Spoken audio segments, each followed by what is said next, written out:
Dobar dan, dobrodošli u još jednu Zlatnu ligu.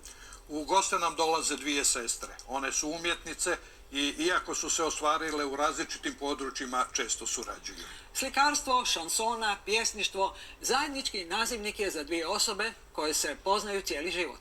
Zajednički su otkrivale svijet i stvarale zajednička prijateljstva. Poštovani gledatelji, s nama je danas Lada Kos. I Vera Kos-Paliska.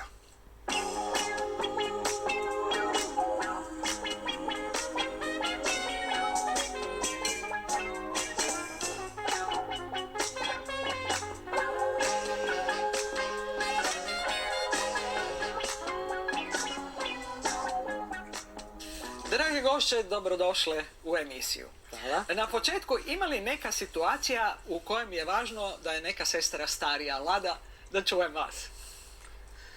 Pa nije, ja mislim da nekako kad smo već odrasli zajedno da onda nekak i zajedno mislimo, zajedno osjećamo, jasno svaka na svoj način, ali mislim da nikad nije bilo presudno koja je starija. A Vera, iz vaše vizure, starija sestra mora voditi mlađu sestru? Ne, ja mislim da ne. Mi smo ravnopravne uvijek bili. Mama kad nam je šivala haljinice, nešto uvijek smo isto vrijeme dobile.